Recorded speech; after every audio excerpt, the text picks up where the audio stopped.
Okay, FM. Okay. 101.7. Peter Buama Otukuno. Na nidiyam de yi. Peter ne de Yesu ni Saint Peter. Uko Italia. Kumasi kwa ebeka say Italy. Saint Peter's Basilica. Aha. Ena Buama. Buama de oboa wa oboa de amount. Aha. Otukuno na menti ase me. Well, Deputy General Secretary demand this American. Saint Peter me moache. Na yozo ma. Na boko de. Na mi adumo. Mi. What is that me wa fo obi ma? Ana no na oka. Wa fo. Se me beje lampo. Me beje lampo. Tete wa pa lampo pa o. Na maba wo nchen a. Enura Mami Jemensa akasa. Niema bia monti ase ni nyina wo de egudwa. Ba ko ne se ai na ne sei electoral commission kra no sei woni aban ye teso yi e na da kete kroso wo se nya no kore. Ane abato register no kra ba ye no na MP before di kanye wo mo de ansa na mo kra mbenya mo de o se nya no kore. De to so bi ewo. Yes o kra wo na wo kan sei register na ho no mienu ena aba na eno nso kura nso ase anya nokore afei na nse ye be hu se voters register se den no ebi apopi wo eye internet so abefo antipomfidie e ma se wo kura pulling down enkobo ye nyina tete sei Yo. Opa, as line no eya na emu na e wosna kakra minim te fi mu ho te. Efri ye ha me ba ye na say David obi ya no bi entrance me ba technicians ne mai ba ko de ne ba ekọ hospital wey ma me ne ko adwument ono de akwara nko wey obeba enche obeba ne obeyi ni wai Yo. Medical eme se ensem na boss na nra yet electoral commission say warrior press conference we try say obeyi enyema ni bia no na wa me medical electoral commission say nka wa nye sa press conference na kasa ansem na nka be bua na di onya kaka yenti ande kasa ne say bi obrega ya tenidie sem kese say the mensa be ka kire say enfimi eduni ye appointed no when the president Akufo-Addo Asian Dream into kwan be so no be fa so arrange election ama president Akufo-Addo o yes our statement na ya tibidie ema Ghana for say ye tiegu say bi ye nkwala ntokunkuru eni ye die into no ye nim say untimi ubetimi arrange election ebra unsia president Akufo-Addo na me ba o the measure need to meet president Akufo-Addo to arrange election for president Akufo-Addo. hey mami musadie bi me kai said Dr. Frejan Penso or make his statement in say elections are won at the polling stations.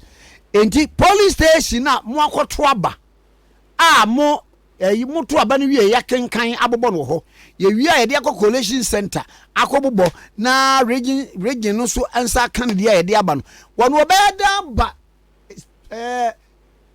constituency wa onye amanyosem ana se wundi abato nsensemachi obetimi akeka enyeme ya woke esanze wundi emu nsensem obi bia wai di abato echi ache na nida ho no esua abato mu nsem yie pa enim se abato enye police station kwa na edi kuni in fact police station no kwa podi e ka clear bi the only you say weekend no we training yie no ati ne ma bi ase do bi an fa hwe afa na but about one ko no na kasa sisi ano adane dale krama sisi a abef systems abakra no ema enu ye easy kra so do ba batu mu ko nanka Ghana ya fe ni America ntumtu aba o nyina mfidi a wo mu nyina wo mutimi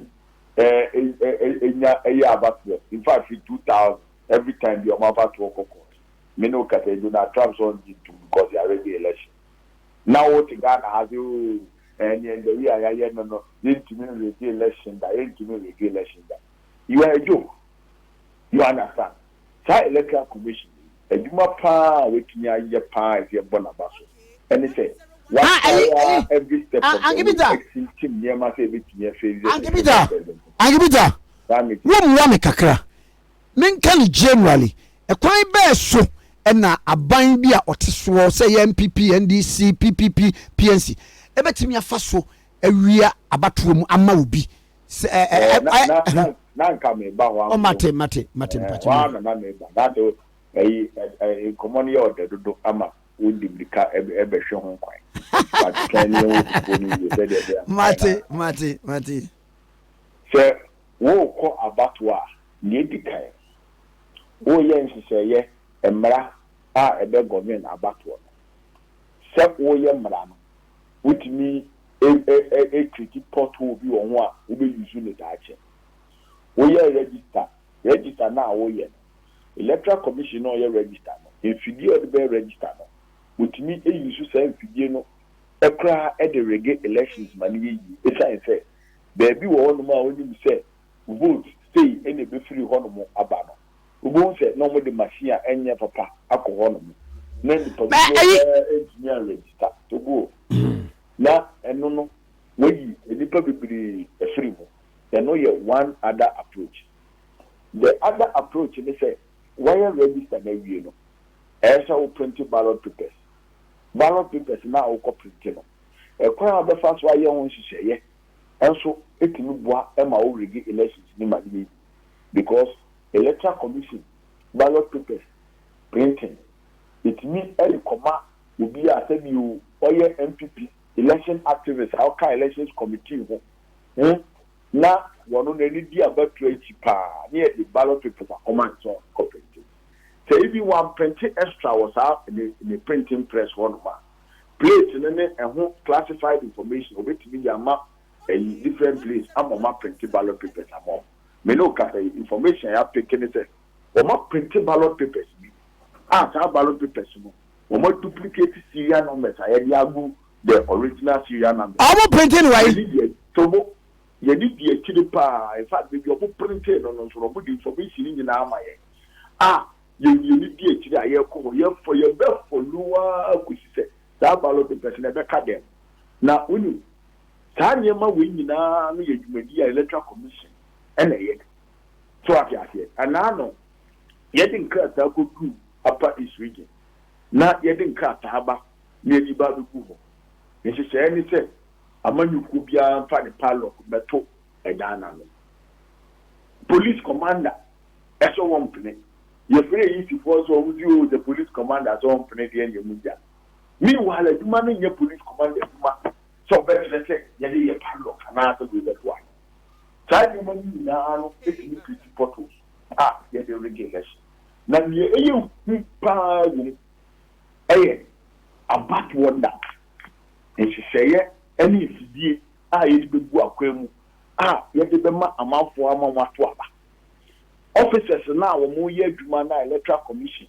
wo ye adwuma wo electoral commission the role a wo mo be play from anopa ekosi 5 PM aye to aba and most importantly system abf system electoral commission na kasa design aye to aba ni wi a wo de be collect results. So there are so many avenues that electoral commission to be far about one no. Now, obejina was say process me a transparent in ya kind in our polling station to be into Bokono. Not just say, only on say way ni every abre you di attempt say you need answer. Say even though you kind at the end of polling station one will be to be far to class to be the regulation. Yet memu have created do sat out. The Busa South is a Busa no. Womo a resource no parliamentary resource no. Womo bogu a fidie na parliamentary candidate of MPP no were winning by 2,000. Womo de to hono mo use calculator no mo go paper so ni a parliamentary candidate winning ever go 2,000. Womo yes back and forth na ke te fidie na aye no. Ye program ye fidie ni say wo de John Muhammad Yeshima na ewi akɔka president Kufu Addo what is the mama chima na ewi akɔka ma me musadio me tobo me ba mati yo wo be kaya ye collective results na Charlotte say e break ye be press conference said their system have been compromised figures na eba not compared to what is on the ground this is sa 1 million votes now we triple mono omo aka so mo jin wo ye mo ama Kennedy Japan say nke omo there na ko be ka kwa the fast di win so was he emphatic say the men in the country don't mean regulations money with you bomo said you agobi na worker me ba sabra Dr. Ferijan e kan ye no na mo ne ya adwene say ya kisi ni say won so regulation ka say na mo ne ya adwene Wale, Afarijan se mo ka ye no, enu ahu dwumadie ni edi no. Ose vigilance is the key. And now sorry aye kasa, ni ye kasa ye ti no, ye analyze ni ma no, ye hwe ni yisi ye na ye kasa hu nyina no de se na ye no. Agent adwuma na na ye no. So if we can't keep quiet and look on for the measure to regulation. Eti no nyama ye nyina ye agent na dwuma o, ka mu se abato no, enye event, enye process. Who kata when you process back to a real. You understand? Me no kata register with the my bad. The bad is saying, Enna, what me a register. Na, also sika ya say, what if the dada. Into cotton fiddy for floor. In fiddy no bebois, I may a register, ma, and why a crotching. Now I register ye. Now, my cost 1 billion Ghana to the cotton, in fiddy for front. I be catch say if you didn't me anya adwuma yenti no enipa be say 541 wo no ma wo mu register so if you no me aka cho but ncho mu din register enya ye nya say na me na kwa go dey emfa me say e sa na esi time a wo compile register no final one e should certify you can certify register okay see I say 2127 na e kire wo say register e dey afa ejemu akọ exhibition na yedi aba ni e clean yi exceptions free mo e challenge yo ni yi omo ye double registration free ya correct omo a omo pictures ko da na mba eni omo ye mema so ye ko ye omo free bi ye transgender ne na sefo omo a omo date of birth e bi mo de ye 2021 na omo date of birth bi eye 1800 wa correct ni na yi na wa kan krata na bom now the akoma judge for nobody stamp execute so we and the certified register na certified register no and no pay you let media to aba amana yi certified register we no and na emra no aye ho hihye ye wo sia 127 no mu say and no out to police station ye be chichim ye be wo absentee list ye be wo register na nkasa and ye wo special protest list and to do what who has all to ambassador the banner who didn't know me register no more. There will be beer of the phone friend a be for friend QR code and code be a heavy machine the best scanning. And so we code no work with you to date of birth be our one more scania when you cook materials to verify. Ya engineer verify na reject here. Ebia na ebia priority tell to you create in Kawakasa na okoda. Umoja now Tom French and then want to makakra. Say to me and verifier, ye phone after Fidiano. Say a Fidiano and verifier, yes, okay. Bully agents are more shop papa we any. A on one bully agents they do a on one. Near in class out to one no be a fairly actually Biana agents are fine. And son of what could true at me aqua to Abba. If you say we na e won crack dem kwan na ye come on them say when we are certified register na we no there say na wo twin esakwame na wa be gina simpie so be kan crack a kire say oh wa sa hwehwe mo enwu say akani pa 541 engine wo mo so eso wo mo to aba wo mo abato no wo mo ni sa QR code bi wo mo ni main register mu into woman to me fight again. Not just say, woman could do police station. Yeah, the paper hope not to what they have for many markets after the Tiana of in Tia into Cotuaba. Sabi o kwame we na woni madwuma no incompetence aye enye bi no eti no saa kwafo no ne pepa mu a na nka wo betimi ato aba 1 year three no ese quickly no oye mra ebetimi agbover no aba to because o chile bi no betimi a challenge because for the first time in the history of this country kwame ye kwa abato and ye the register me no na kwa abato into kwa your main register na da ho and another register na da nchen ya see eyi na capture a very serious matter that undermines the entire electoral process that we have so torn to build. So now also for electoral commission 400 atem na I say wo mo fa na se bia bia sa opa time wo mo e be capture yen no. In fact, me ma me home na suna bu mi jo na me swampa etino electoral commission to mention them part of the year wo ma etino why you register bi wo hu nipa we I think na won pre yen tworo crap ma so you have seen this yamra na yam list no me asu yan compare with your daily report because obi bi your correct tell police station bi you know machine print here udin ba so yes you have cross check your daily report for various police stations ni engine to mu say asimisi obenten ko ti melu what by no be register dem mo mafidie ni na anya adwuma na fidie na capture of how you we are said you who should be said you we are ebeku enku won kan kire yen what be meeting now boss we any yes that you we there what did you but yeswe nkata no fama eni enso nyamre ni encheke ye de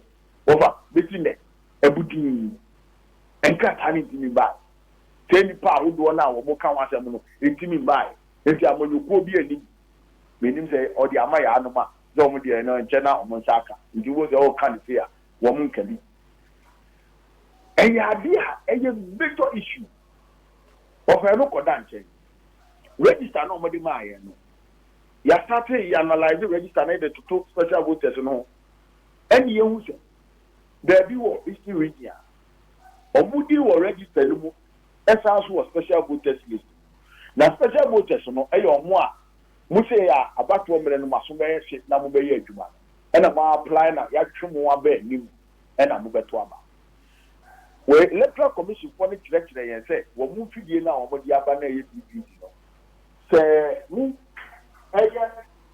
say who ever to aba on the 1st of December 24 hours na machine ye program no ye to aba ni bi pe no machine ye ni we betumi aye adwuma biem information bi e wo so bia no e collapse e null and void na tete wo to aba on the 1st of December na we do special voters list now udi so wo main register so a wo betumi ato aba 7 December machine no enkire se wa beto aba dada who the machine no dey we oba design no say o go through verification now some be dim so ba beto aba do go promote so ebeka to se wa to aba dada na ekwaye be fa so aka to se wa to aba dada ne che say who verify first one na eye o QR code no na ya scan no eni ejina so eni ye dia ma odi kuku mo tie so na verify na so no say o sa ba bi na ye ni obi photo fufro obate you ye scan obi fufro QR code na odi kuku mo tie so a enka se wa to abada dawo e be ka che o say would not verify udu photo from a be ka che o say would not verify eto hono mo no say agency na e wo hono fi o mani na omu ye compromiser eno ane se omu be o manual verification na wato aba mienu o ma so ati ne meka na Amijo eno no problem a e wo kan register we hu no e ma ho kwan e ma obi a wo to aba special voter no se 7 December so kona ni di won kra tanu ma yes kan ne pe otimi to aba ma ne yi ye ngu se wato aba na eti a major issue ya ka ya no man ka so mo yam hye omo e ka so mo be hwe nkrata ni na o ma correct sa ade no be si na ebutin but still no ye assessment no ye pedi account ni actually si mina di akomo ni ahwe se wo mo betimi correct ya but ni you money offer. So we are certified register. You need certified register. Provisional register. And you need certified register. It is our problem here. You say you've got no more correct. Not just a certified register. You know the that tells you so much about incompetence of this electoral commission. It's about some labor.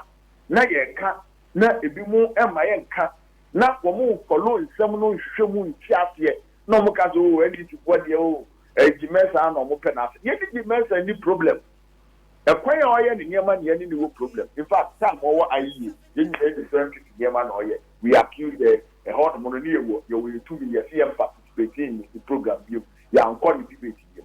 But position now we hold as chairperson of the electoral commission. We don't have the option of deciding that we will not participate in the democratic process. So we must ensure FTS channel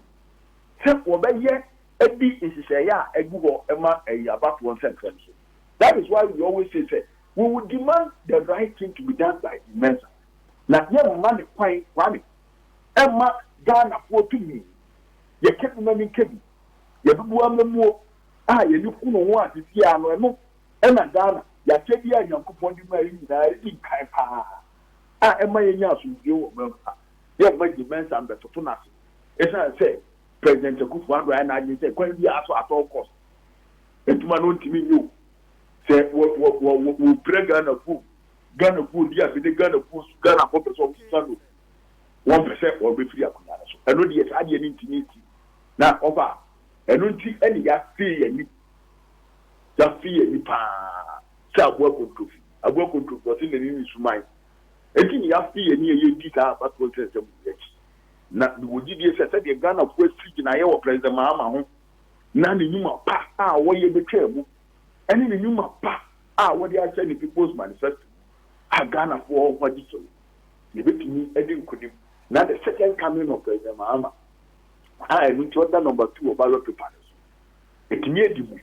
ama 7 January as president Mahama na offer ye chapo about to say you ade ba ko very critical dim bambo won sem security because you say president Akufo-Addo kwan a wo be fa so edi abato yi ehutuma obeyusu atrasem wodi nyambrasem kasem what this vigilante boys ya we do wo no ma ya pay police uniform amomo asho police in career ebedi e kasa mo abato wo mu yedu aya waso weswago registration wo mu yedu the bobo amanfo to ekombi in fact minister kra wo president Akufo-Addo abamu etimi tripo pay ma me ne na mo free say ne say eyi wakodura sorry ya eyi wakodo na eti sika so for ne say yesu say you understand etino say ya check security ni here na che so man yi ba mo dem e ba be kicha the malupo ma vigilante foi e di tuoni akode ya to mo ni say o man ni fambo ye humbai e di bedi ewu kasem e wo police station on mo e di be ye basabata ofa eni ene ye kaguma mi kagda di ensem eno ti ena police for wo mo tre National Election Security Task Force kwa mi ti ye pa na National Election Security Task Force, Nama Fresh Security Agencies, Nama Fresh Electoral Commission, Nama Fresh National Election Security Arrangement. Without political parties now, without political parties now, MP4 task force, invisible force, Bonga Bulldogs, and Kandahar boys. So how can you plan an effective election security without a political party? And I know a Minister of Parliamentary Affairs, election security meeting and I'm afraid you could be more. And a director of operations, a national headquarters, Dr. Gariba. Every year presentation today and said, in the Sayon and now Master Task Force and I'm a task force in it. And yes, I think I'm after political party. Almost you start for this. No. More consider the involvement of political parties and even media people because say you collectively any nyina no yetimi eye mani ye na aya transparent mefi ne wo mo mfre obia National Security Ministry you know a meeting about Western Togoland and some of course you don't cast out come on you can't and no more this uncle we buy almost have the same presentation you can see the same concern almost here now at the back one is significant yes I can't on it near my security officer be our local police station in uniform the name tag and count yet to be will be a bit deployed na police station biano security for no enter the din any number am I say the be obi be now e do say a police ni mapa ye training na nkoye that MPP vigilante boy bi ne dog wo o ma be now so obi police for me ba ja ye kwame ye sa nkomo no ye hu say IGP issue statement and answer directive but yes, sure, directly no alpha ID numbers in them task but enra as a material police penny cassette oh I'm the name task and then the manager account. So those are demands that we have made.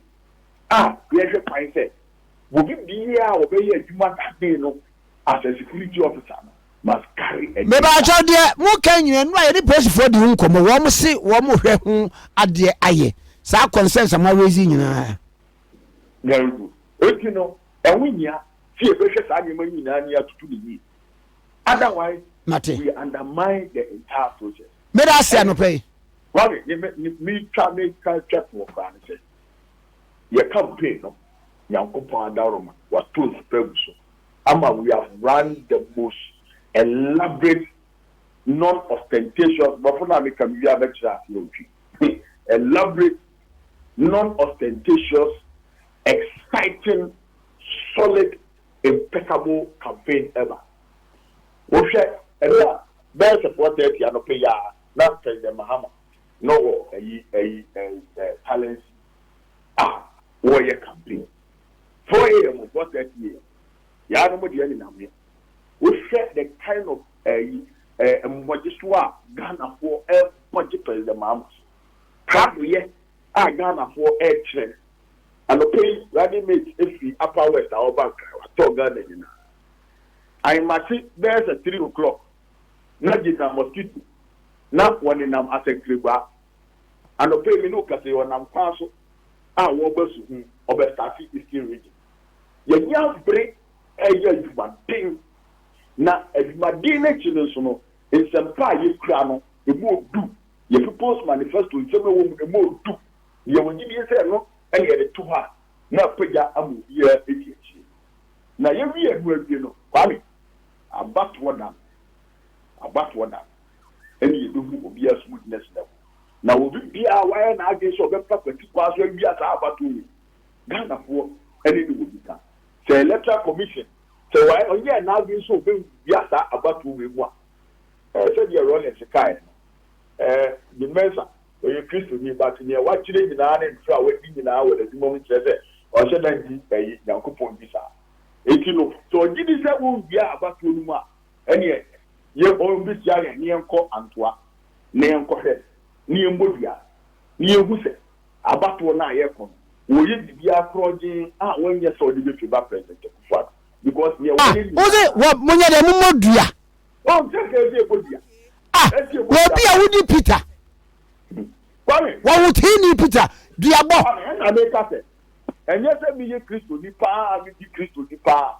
Now, no, I tell us on the Christo di, sent you on the Christo di dia, you did not find Bodia. Ameje bebo ejika mami eyi Rollins car kwam to ni ekoyi die ti say the Rollins car o si omu ko tuna omu fa Bible na omu sua na omu suro eyi Bible no Jimenez ata na wo ye otimi ko tuna sorry dem pa ka se o ono yi breaking there on here Ricky bia no be free and fair election enso no fair kire every day election no. It's okay. Rollins recommendation. No family Ghana for say. Mabajo diabono wana. Mabajo bo. Diabono ka hwan na bebo se beba so a hwan na emo. Ono na ebo. Eti on friends and 12 for nhyia mu no on fa kosua ene snap. Ene snap. Na gwa ka ne sen. No akase. Say on planning say wo planning say wo be rege abato na. Nye bosomu no nyodi be yo fa nya no. So on planning yanzu na amafo de se no. A enye kwan pa so bia. Ye be si. Na no ni ehu se. Sisi ano wo ka no because me who abato commissioner kwani. Na Peter Boama. Peter Boama. Na sa wasa de ka ho so se won plan na ene obi adwiri so plan se ani pakro no wano so adwiri sa adwinbo ne bibi nye no eno so mo bafo aso kwa bi se ni ani ni bi abono no na obo ni bia adena mo am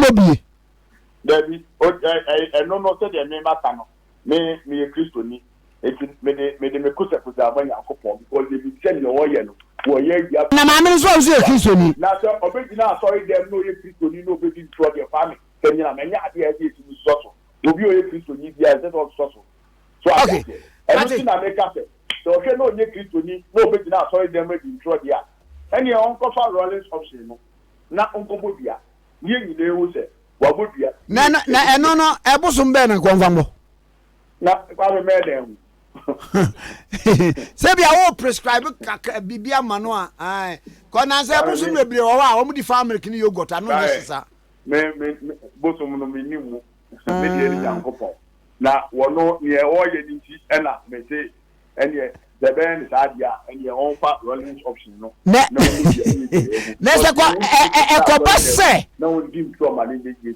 okay me da say Uncle Peter me da say aye se ba George za temu da